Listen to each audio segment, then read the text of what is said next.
Hello Gumley, welcome back to the next lesson in the tutorial for Bandcamp. Today we're going to be starting work on our music technology project, which is the creation of a soundscape, aka using the sounds around us to make something that people can listen to. To do this, I've set up a new song in my Bandcamp called Ambience, and I'm going to add a voice/mic track.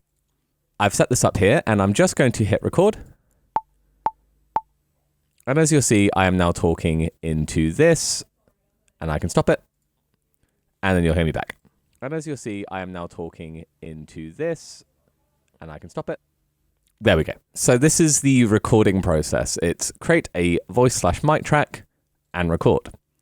So what I'm going to do is I'm going to transfer this song onto my phone via going to the browser of my phone, which is Google Chrome for me, going to edu.bandlab.com.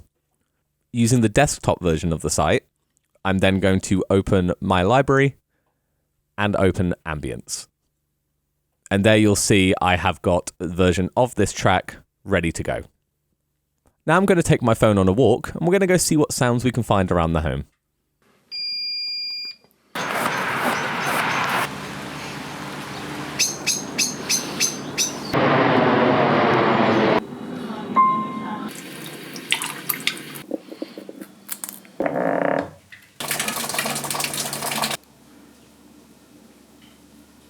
So now I'm back at the PC and I've got a whole bunch of files that I've just recorded on my phone.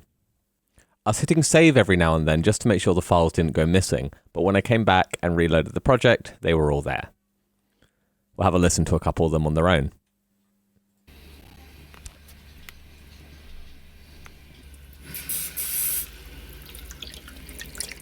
So we have some water. It's a bit of piano.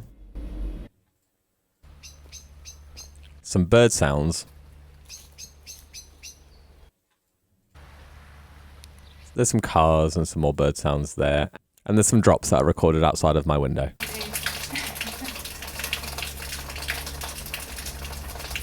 As you would have heard from that audio file, there are some parts of it that we don't want to keep in there. Sections that people were talking over, etc. So what we want to do is go in and just cut out the little bits that we want.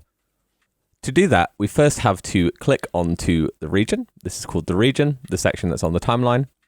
Then you'll see in the bottom corners, there are these little icons, which means that you can drag the region.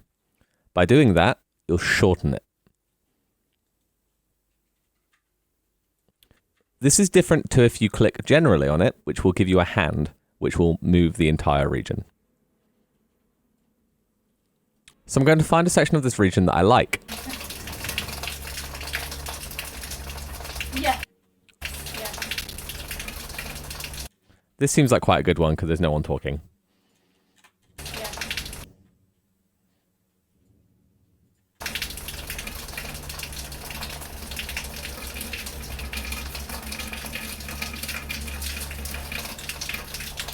Crop that region there and then move it back to the beginning. And then I'm going to do that for the rest of the tracks.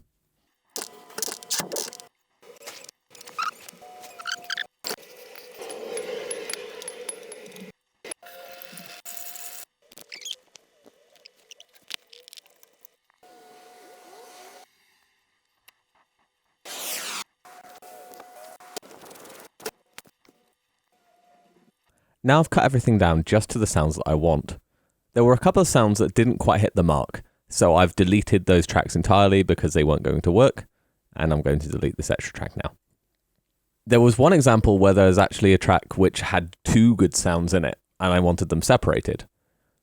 To do that, I clicked onto the region, I right-clicked, and then clicked Slice. That will separate it out into two regions, which then you can add a track and put down separately if you like.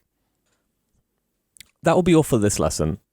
We've managed to capture all of the sounds that we want to use for our soundscape, and we've cut them into the sections that we're going to use. In the next lesson, we'll be covering how to use these sounds and how to make them all work together.